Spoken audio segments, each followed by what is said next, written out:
Weighing heavily in my hands, the 32-pound stock was exactly the kind of paper lawyers use to make ruin feel expensive. When I handed it to my sister, her perfectly glossed lips parted just a fraction. There was no screaming. There was only the quiet, deeply satisfying sound of her reality fracturing. Here is how I took it all back. It didn't happen in a screaming match. Betrayal rarely does. It happens in the quiet, in the awful stretches of silence where you realize the person across from you stopped seeing you as a human being a long time ago.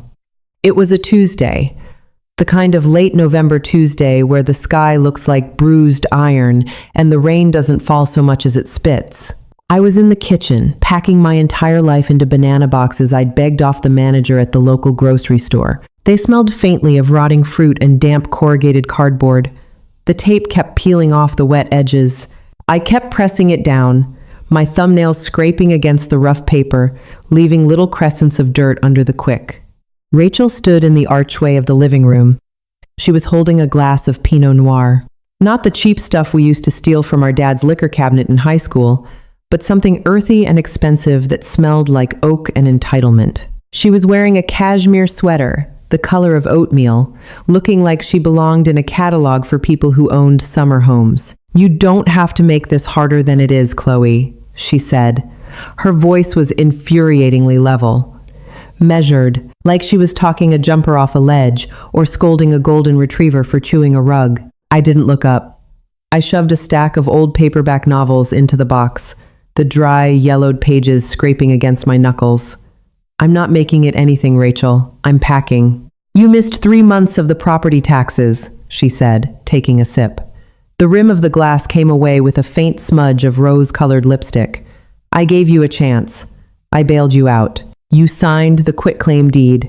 This is my house now." She wasn't wrong. That was the worst part. The sick, churning acid in my stomach wasn't just anger. It was the rancid flavor of my own failure. When Dad died, he left the house to both of us. But I had unraveled. I lost my job at the logistics firm. Spent 6 months staring at the ceiling fan, letting the mail pile up in a terrifying mountain of final notices. Rachel, the older sister, the vice president of some boutique PR firm, had swooped in. She paid the back taxes, she handled the lawyer, and she shoved a piece of paper in front of me while I was 3 drinks deep on a Tuesday morning and told me it was the only way to save Dad's house from the county. I signed it. I was weak and I signed it. I thought it was a formality. I thought we were family. 2 weeks later, the eviction notice was taped to my bedroom door. I grabbed a roll of packing tape and ripped off a long strip. The screech of the adhesive echoed off the cracked subway tile of the kitchen. "You stole it," I said, my voice barely above a whisper. "You knew I was drowning, and you held my head under." "I made a practical financial decision," Rachel countered, smoothing an invisible wrinkle from her slacks. "You're 30 years old. You need a wake-up call." I finally looked at her. Really looked at her. I wanted to scream. I wanted to pick up the cast iron skillet on the stove and put it through the drywall. I wanted to break her nose. But my chest just felt hollowed out, scraped clean by a melon baller. I picked up the banana box.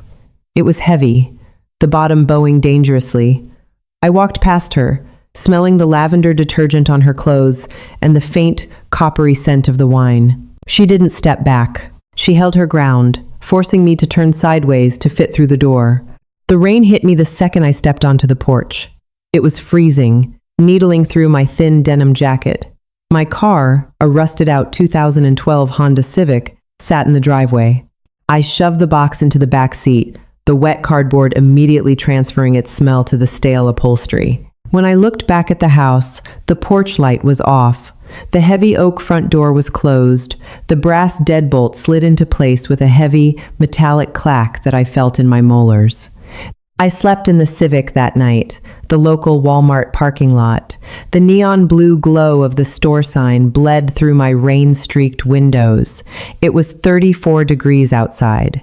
I wore 3 pairs of socks and 2 sweaters, shivering so hard my jaw ached. The car smelled like old French fries and wet dog. I lay across the back seats, my knees pressed into the door handle, staring up at the roof liner. I didn't cry. Crying was for people who had a safety net to fall into. Instead, I lay there in the cold, breathing in the smell of cheap vinyl, and I started doing math in my head. I added up every insult, every condescending sigh, every dollar I had ever lost. And then I started building a very quiet, very cold fire inside my chest. The movies lie to you about starting over. They show a quick montage, an alarm clock buzzing, a sweaty run in the morning, a few crumpled dollars tossed into a jar, all set to an upbeat indie pop song. They don't show the foot rot. For the first year, I worked 2 jobs.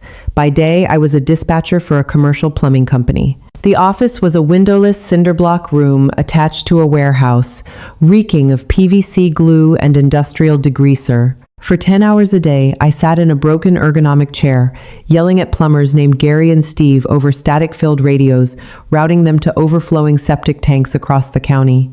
By night, I worked the closing shift at a diner off Interstate 95. The air there was thick with aerosolized fry oil that coated my skin and hair. No matter how hard I scrubbed in the shower, standing in the microscopic, mold-spotted stall of the studio apartment I eventually rented, I always smelled like hash browns and bleach. My life became a brutal exercise in sensory deprivation. I stopped buying anything that brought joy. My diet consisted of bulk rice, discount bin beans, and whatever burnt toast the diner cooks threw out at 2 a.m. I drank my coffee black and cold, mostly because I couldn't be bothered to wait for the microwave. I liked the bitterness. It kept me sharp. It tasted like the dirt I was digging myself out of. I was making money, not just making it, hoarding it. I opened a high-yield savings account and watched the numbers crawl upward with the obsessive compulsion of a junkie checking their stash.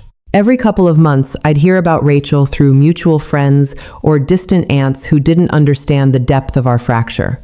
Rachel got a new Tesla. Rachel just got back from Tulum. Rachel is remodeling the kitchen, tearing out your dad's old cabinets. That last one physically hurt.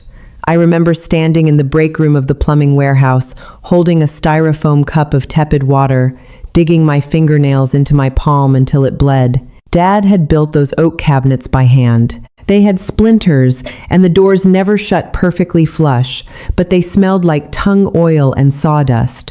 The thought of some contractor ripping them out with a crowbar made my vision go black at the edges. But I didn't reach out. I didn't look at her social media. I just took an extra shift at the diner. I let the ache turn into fuel. I was tired, my joints popped when I walked, and I had permanent dark circles under my eyes that made me look like I was nursing a heroin habit. But my bank account was growing. Then, 2.5 years after the night in the rain, the plumbing company went up for sale. The owner, a gruff 70-year-old named Mike, whose lungs sounded like crumpled paper when he breathed, was retiring. He offered the business to his son, who didn't want it. Then he looked at me. He knew I ran the logistics perfectly. He knew I didn't sleep. "You got any capital, kid?" he asked me one afternoon, spitting a sunflower seed into a trash can. I looked at him. The fluorescent lights buzzed overhead. "How much do you need down?" I drained everything. Every cent I had saved from the diner, from the dispatching. I took out a small business loan to cover the rest, leveraging myself so deeply that if I failed, I would be bankrupt until I was 60. I didn't care. I bought the company. It was terrifying. I threw up in the warehouse bathroom the day I signed the papers. The porcelain was cold against my forehead, smelling of urinal cake and ammonia. But when I walked out, I was the boss. Over the next 1.5 years, I gutted the company's inefficiencies. I fired the lazy workers, renegotiated supplier contracts, and expanded our service area. The money stopped trickling in. It started flowing. And right around the time I bought my first decent mattress in 4 years, the whispers about Rachel started changing. Rachel's PR firm lost their biggest client. Rachel is trying to sell her car. Rachel took out a second mortgage on the house. I was sitting in my actual office with a window when I heard that last piece of gossip from our cousin. I leaned back in my leather chair. The leather creaked. It was a rich, expensive sound. I looked out at the fleet of 6 vans parked in my lot. Rachel had always been obsessed with the aesthetic of wealth, not the mechanics of it. She lived on credit, on projected earnings, on the assumption that tomorrow would always pay for today. I had lived on cold rice and spite. I opened my laptop, pulling up the county property records database. My fingers hovered over the keyboard. My heart was thumping against my ribs, a heavy, rhythmic thud that I could feel in my throat. I typed in the address of our childhood home. There it was. A notice of default. The bank was initiating foreclosure proceedings. She had missed 5 months of payments on the secondary loan she took out to fund her lifestyle. I stared at the screen for a full 20 minutes. The cursor blinked. The air conditioning hummed. A slow, terrifying smile stretched across my face. It wasn't a happy smile. It felt more like a baring of teeth. If you have enough cash, the world suddenly becomes very frictionless. Doors that were dead-bolted simply slide open. I didn't go to Rachel. I didn't gloat. I went to a real estate attorney. His office smelled of leather bindings, lemon polish, and old money. We sat across a heavy mahogany desk, the wood polished to a mirror finish. I want this property, I told him, sliding a printed copy of the county record across the desk. But I don't want the current occupant to know who is buying it. He adjusted his glasses, scanning the document. It's scheduled for public auction in 3 weeks. We can form a limited liability company, a blind trust. The paperwork will show a corporate entity, completely shielded. She won't know your name is attached until you want her to. Do it, I said. Call it Ironwood Holdings. Ironwood was the type of wood Dad used for his workbench. The next 3 weeks were agonizing. I was terrified she would somehow find a bailout, that some rich boyfriend or sympathetic investor would swoop in and write a check to the bank. I didn't sleep. The old diner days insomnia came crawling back. I'd pace my apartment at 3 a.m., the floorboards groaning under my bare feet, drinking ice water, chewing on the inside of my cheek until it tasted like copper. On the day of the courthouse auction, the sky was a brilliant, painful blue. I didn't go. My attorney went. I sat in my truck in the parking lot of a hardware store 3 miles away, the engine idling. The AC blew freezing air against my face. My phone sat in the cup holder. I stared at it so hard my vision blurred. At 11:14 a.m., it buzzed. We won the bid. It's yours. I let out a breath I felt like I had been holding for 4 years. My hands were shaking. I gripped the steering wheel, the textured plastic biting into my palms, and I finally let a single, ragged sob tear its way out of my throat. It wasn't relief. It was the release of a pressure valve. I owned it. I owned the dirt, the chipping paint on the siding, the oak tree in the front yard, but I didn't own the inside yet. Rachel was still there, living in my house. The eviction process was a clinical, bureaucratic ballet. As the new owner of a foreclosed property, Ironwood Holdings had the right to serve a 30-day notice to quit. I let the lawyer draft it. I watched him print it. I asked him for the physical copy. Usually, we send a process server, he noted, raising an eyebrow. Not this time, I said, sliding the thick 32-pound paper into a manila envelope. This one is personal delivery. It took me 3 days to actually drive over there. I needed to be ready. I went to a salon and had my hair done. I bought a new coat, a tailored dark wool trench coat that made my shoulders look sharp enough to cut glass. I wanted to look exactly like the kind of person who didn't care about her. It was a Tuesday evening when I pulled onto my old street. The familiar smell of the neighborhood hit me immediately, drying oak leaves and exhaust fumes. The house looked different. The front lawn was overgrown, weeds choking the hydrangeas Dad had planted. The porch light was flickering, a dying bulb buzzing uselessly against the twilight. Rachel's car, a leased luxury SUV that looked desperately out of place on the cracking concrete driveway, was parked out front. I killed the engine. The silence in the cab of my truck was absolute. I picked up the manila envelope from the passenger seat. It felt impossibly heavy. I walked up the driveway. My boots crunched on the gravel. I climbed the 3 wooden steps to the porch. One of the boards gave a familiar high-pitched squeak. I reached out and pressed the doorbell. Nothing happened. It was broken. I knocked. 3 sharp, hard raps on the heavy oak door. My knuckles throbbed dully. Footsteps approached from inside. The deadbolt clicked the exact same sound that had haunted my nightmares for 4 years. The door swung open. Rachel stood there. The cashmere sweaters and the glossy perfection were gone. She was wearing a faded college t-shirt and sweatpants. Her hair was pulled into a messy knot, and she looked thin. Exhausted, the house behind her smelled distinctly of stale takeout and dust. She stared at me. Her eyes darted from my polished boots to my wool coat, then up to my face. A profound, confusing silence stretched between us.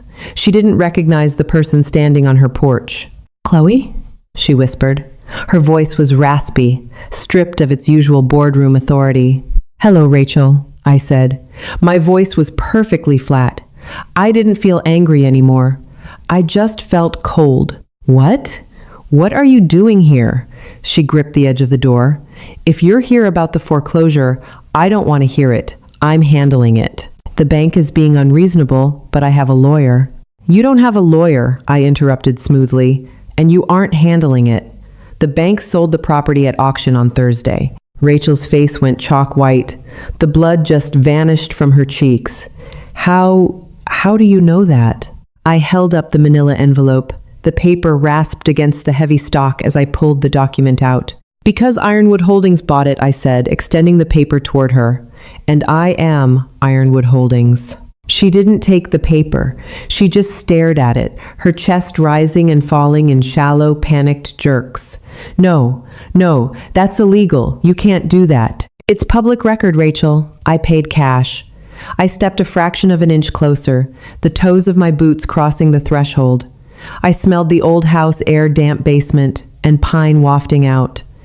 "You missed your taxes, you took out loans you couldn't pay, and you lost it. Just like I did." I thrust the paper forward until it tapped against her chest. Instinctively, she brought her hands up to catch it. "That's a formal notice to vacate," I said, my voice dropping an octave, settling into a grim, unyielding register. "You have 30 days to get your things out of my house. If you take any fixtures, damage any walls, or strip the copper, I will sue you into the earth." "Chloe, please!" Her voice cracked. The arrogant older sister dissolved in a split second, leaving behind a terrified, drowning woman. "I have nowhere to go. My credit is ruined. I can't get an apartment, please." I looked at her. I searched my chest for a drop of pity, a shred of sisterly affection. I remembered the rain. I remembered the smell of the wet banana boxes and the paralyzing cold of the Walmart parking lot. "You don't have to make this harder than it is, Rachel," I said. Her breath hitched. She recognized her own words. I turned around and walked down the steps. I didn't look back when she started crying. The 30 days that followed were a masterclass in paranoia. Revenge, I learned, is not a dish served cold. It's a low-grade fever. It sits right behind your eyes, making you hyper-aware of every ticking clock and every vibrating phone. I spent the month convinced Rachel was going to gut the house. In my head, I pictured her with a sledgehammer, smashing the bathroom porcelain, pouring cement down the drains, stripping the copper wiring from the walls just to salt the earth before she retreated. By day 15, I couldn't take the blind wait anymore. I exercised my legal right as the property owner to conduct a mid-notice inspection. I didn't go myself. I didn't trust my own temper, and frankly, I didn't want to smell the inside of that house while she was still breathing its air. I sent Dave, my lead plumbing foreman. Dave was 55, shaped like a fire hydrant, and possessed the emotional range of a cinder block. He was perfect. "Just look at the walls," I told him, standing in the dispatch office. "Check the fixtures. Make sure the water heater hasn't been bypassed. Take pictures." He came back 2 hours later, smelling of stale cigarettes and chewing gum. He tossed a manila folder onto my desk. "House is fine, boss," Dave grunted, scratching his jaw. "Messy. Lots of boxes. Smells like a cat. even though I didn't see one. But the pipes are intact. Drywall is holding up the ceiling. And her? I asked. I hated how my voice hitched, just a fraction. Didn't say a word to me, just sat at the kitchen island staring at her phone. Looked like she hadn't slept in a week. I nodded, dismissing him. When the door clicked shut, I opened the folder. The photos were brightly lit and utterly depressing. Rachel's life was packed into haphazard piles, stacks of designer clothes overflowing from cheap garbage bags. Her expensive espresso machine sitting next to a towering pile of past due notices on the counter. The house looked exhausted. It didn't look like a prize anymore. It looked like a crime scene where the only casualty was our family name. On the 30th day, the deadline was 5 p.m. I parked my truck down the street at 3 p.m. The engine was off, the windows rolled down an inch. The November air was sharp, smelling of wood smoke and dying leaves. A rented moving truck, not a big one, just a 12-foot box truck, was backed into the driveway. Rachel wasn't alone. A woman I vaguely recognized from Rachel's old Instagram posts, a blonde named Jessica or Jennifer, was helping her carry out dining chairs. They moved with a frantic, jerky energy. There was no talking, just the scrape of furniture against the truck ramp and the heavy, rhythmic thud of boxes being dropped onto corrugated metal. I watched Rachel carry a floor lamp. She was wearing the same faded sweatpants from the night I handed her the notice.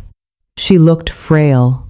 The confident, cashmere-draped executive who had sipped Pinot Noir while watching me pack my life into wet banana boxes was entirely gone. In her place was a terrified woman being swallowed alive by her own hubris. I expected to feel a rush of euphoria, a surge of vindication so powerful it would warm the cab of my truck. Instead, my stomach turned over, slow and heavy. The victory tasted like pennies and ash. I gripped the steering wheel, waiting for the righteous satisfaction to kick in. It didn't. I was just a woman sitting in a cold truck watching her sister become homeless. I had engineered this. I had wanted this. But staring at the physical reality of it, I felt a deep, hollow rot spreading in my chest. At 4:45 p.m., Rachel pulled the roll-up door of the truck down.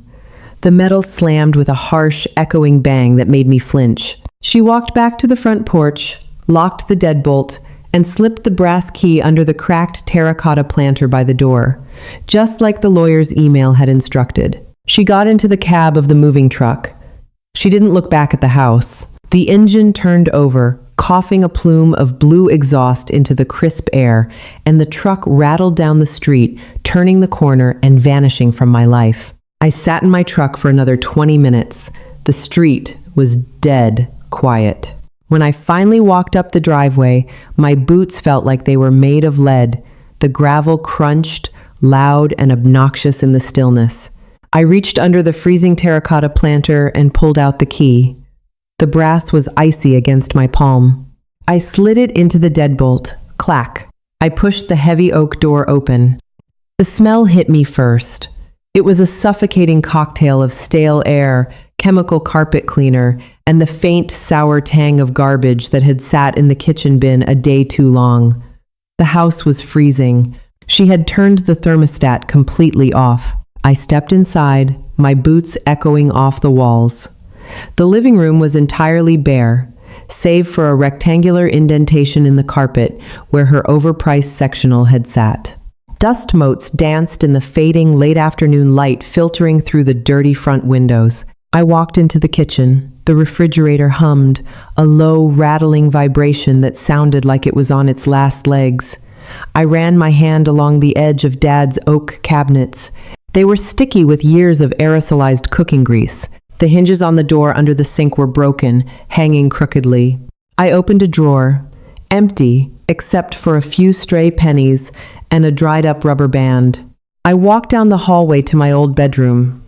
The door was open. When Rachel evicted me, she had turned it into a home office.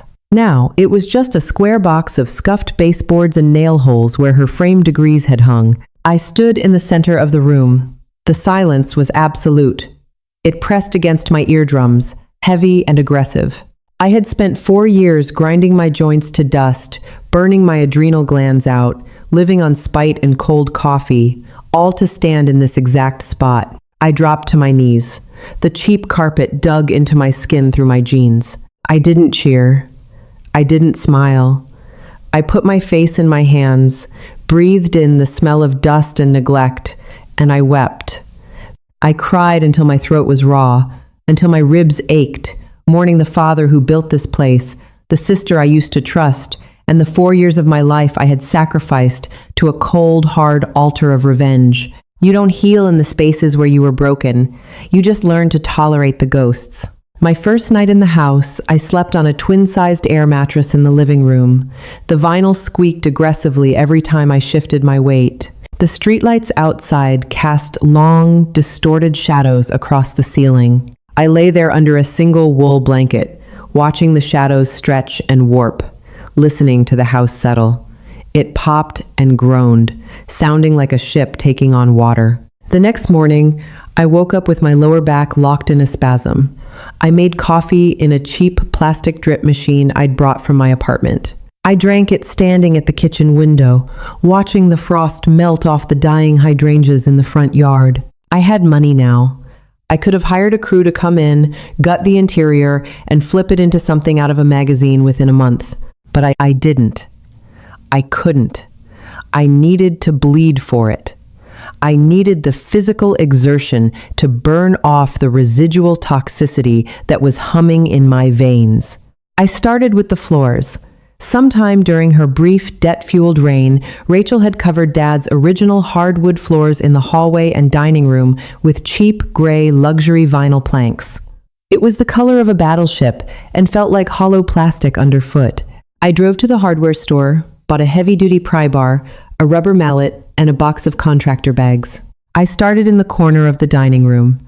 I jammed the steel edge of the pry bar under the first plank and leaned my weight into it. The vinyl snapped with a loud, satisfying crack, revealing the dusty, golden-brown oak underneath. I spent 12 hours straight ripping up that floor. I worked until my hands were blistered and cramping, until my knuckles were scraped raw and bleeding sluggishly against the plastic edges. The work was mindless, repetitive, and deeply brutal. I swung the mallet. I pried the plastic. I shoved it into the heavy black bags.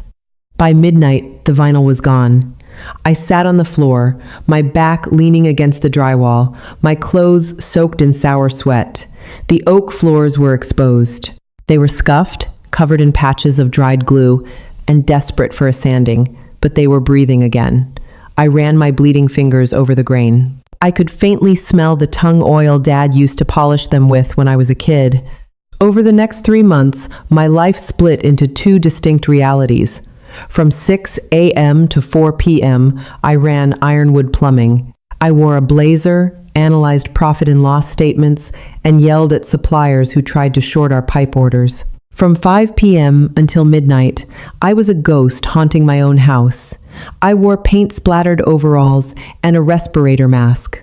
I rented a heavy drum sander and stripped the oak floors down to the raw wood. The vibration of the machine rattled my teeth and left my arms vibrating for hours after I turned it off. I inhaled so much sawdust my throat felt like sandpaper. I patched the drywall where Rachel had driven massive anchors to hold up her expensive art. I sanded the joint compound until it was perfectly smooth, leaving a fine layer of white gypsum dust over everything I owned. I rehung the crooked cabinet doors in the kitchen, carefully replacing the stripped screws, tightening them by hand until the oak doors closed perfectly flush with a soft, solid thud. It was during the kitchen repairs that I found the photograph. I was on my back, wedged halfway inside the cavernous corner cabinet under the counter, trying to replace a section of rotted baseboard. My flashlight flickered, the beam catching on something shoved far into the dark recess where the lazy Susan didn't quite reach. I stretched my arm out, my shoulder scraping painfully against the wood, and pulled it free. It was a Polaroid, faded, the edges curling slightly. I slid out from under the cabinet and sat up on the freshly finished floor. I wiped the dust off the glossy surface with my thumb. It was Rachel and me. We couldn't have been more than 10 and 12. We were sitting on the very front porch of this house, eating watermelon. The juice was running down my chin. Rachel was laughing, her head thrown back, one arm slung casually over my shoulder. We looked so effortlessly safe. I stared at the picture for a long time. The silence of the kitchen pressed in on me. Rachel hadn't left this behind by accident.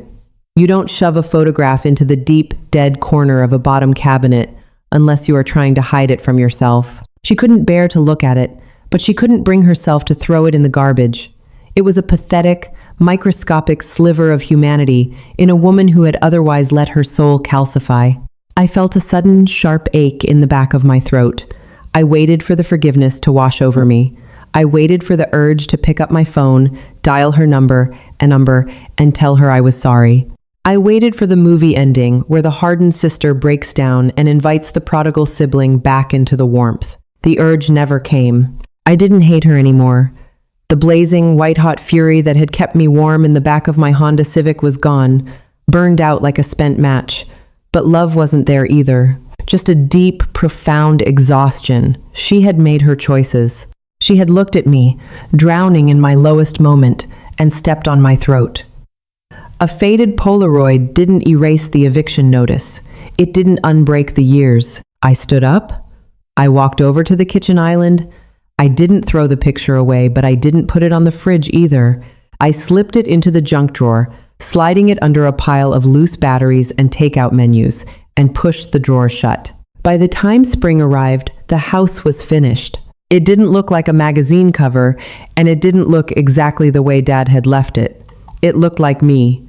The walls were painted a stark, clean white. The oak floors gleamed under a fresh coat of matte polyurethane. The furniture was minimal, solid, and bought with cash. There were no ghosts hiding in the corners anymore. I had evicted them all, sanded them down, and painted over them. It was a Tuesday evening in April. The sky outside was a bruised purple, and the rain was falling in heavy vertical sheets, pounding against the asphalt of the driveway. I made a cup of black coffee. The bitter steam rose, warming my face. I walked through the quiet living room, my bare feet silent on the smooth wood floors. I opened the heavy oak front door and stepped out onto the porch. The rain was deafening. It hit the aluminum gutters, overflowing and splashing into the soil where the hydrangeas were finally starting to sprout small, green buds. The air smelled of wet pavement, ozone, and wet earth. I leaned against the porch railing, holding the warm ceramic mug in both hands.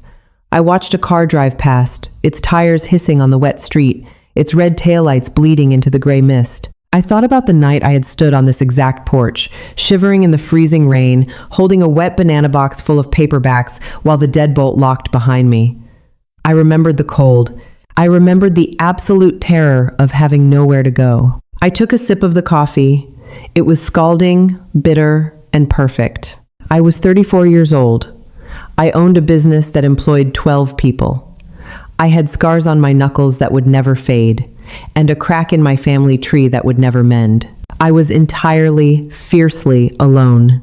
But as I stood there listening to the rain hammer against the roof, I didn't feel cold. I turned around, looked at the warm yellow light spilling from the hallway, and stepped back inside. I pushed the heavy oak door shut. The brass deadbolt slid into place with a firm metallic clack. It was the best sound in the world.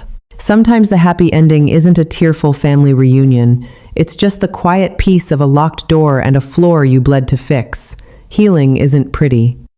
It's built on calluses, cold coffee, and surviving the people who should have protected you. If you've ever had to become the villain in someone else's story just to save your own life, you know exactly how this feels. Hit the like button, share this with a survivor, and subscribe for more raw, unapologetic stories.